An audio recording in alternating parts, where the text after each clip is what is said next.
You will be forgotten. No matter how loudly you scream into the void, no matter how many victories you claim, no matter how many crowns you seize from the heads of fallen enemies, time will erase you. It erases kings and beggars alike. It grinds empires into sand. It rots monuments. It devours bloodlines that once ruled continents and leaves nothing but broken stones and silent ruins. You are dust, and you will return to dust. Most men collapse under this truth. Their egos shatter. Their illusions crumble. They realize that all the praise, the applause, the trophies they so desperately chase will not save them from being swallowed by the same darkness that claims cowards and titans alike.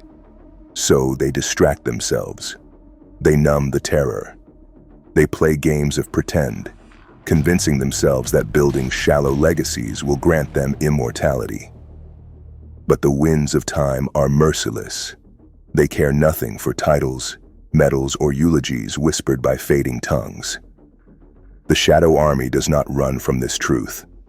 We do not drown it in false comforts. We stare directly into it, cold-eyed and unflinching. Because when you truly embrace it, when you kill every last illusion of permanence, you are free in a way the soft masses will never understand. You no longer act for applause. You no longer move to be seen. You no longer need a crowd to validate your existence. You move because moving is sacred. You act because action is all you are. You build because building is your rebellion against the inevitable decay clawing at your heels. Every breath you take is a war against the grave. Every step forward is a blade driven into the heart of entropy. Every scar you earn, every hardship you endure, every victory you forge, they are not offerings to some invisible crowd. They are sacred rituals, carved into the bones of existence itself, defying the oblivion that waits for all living things. The cowards whimper for memory. They want their names etched in stone. They want strangers to weep over them long after they're gone. But they don't realize the stone will crack, the names will fade, the tears will dry. The only true legacy is the force you unleash while you still draw breath. Your name is nothing. Your impact is everything. You must destroy the hunger for recognition. You must tear out the addiction to applause. Every second spent chasing approval is a second you delay your transformation into something eternal. Understand this law. When your body rots, when your name fades, when your memory is ash, the only thing that matters is how violently you burned while you lived. You are not here to be remembered. You are here to disturb the earth with your footsteps. You are here to fracture the weak illusions of the world around you.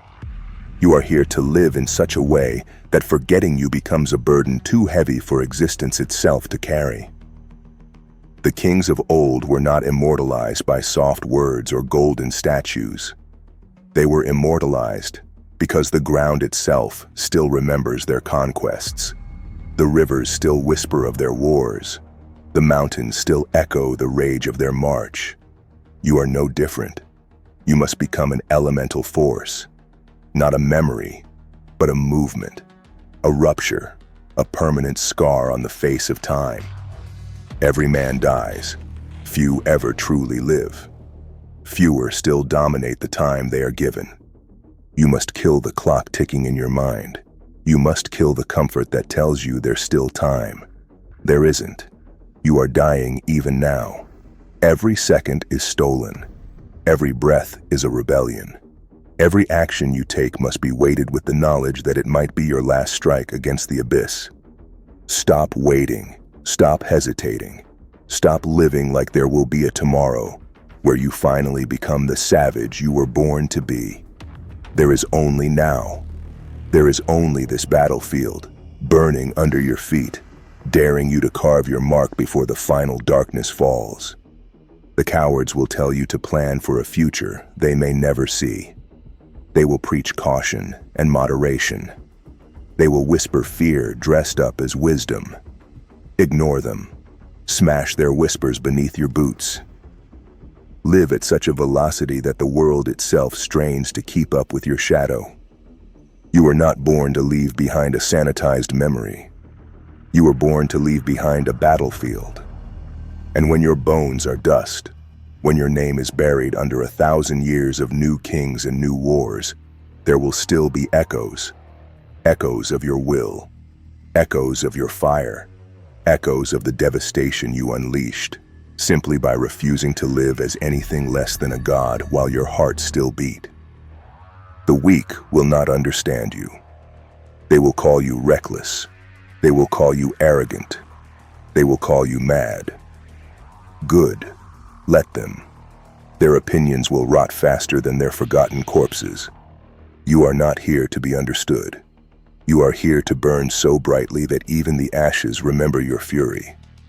When you walk through the world, walk as if every step shakes the bones of history. When you act as if the gods themselves are forced to take notice. When you fight as if your bloodline depends on it. Because it does. Every coward who withers in comfort strengthens the grave. Every king who rises against time weakens it. You will die, but how you live before you die will determine whether you are dust blown away like garbage, or a storm whose echoes haunt the halls of existence forever. This is the seventh doctrine of the Shadow Army. You are dust, you are echoes, you are mortal, and because of that, you must move with the violence of a god unleashed. You must not seek to be remembered. You must not seek to be loved. You must not seek to be praised. You must seek only to leave such devastation in your wake that forgetting you becomes an act of war against reality itself. You are not here to be another whisper lost in the winds. You are here to be the roar that never fully dies. And long after the worms have devoured the cowards, long after the cities have crumbled and the nations have fallen, the force you unleashed will still be written in the language of dust and echoes.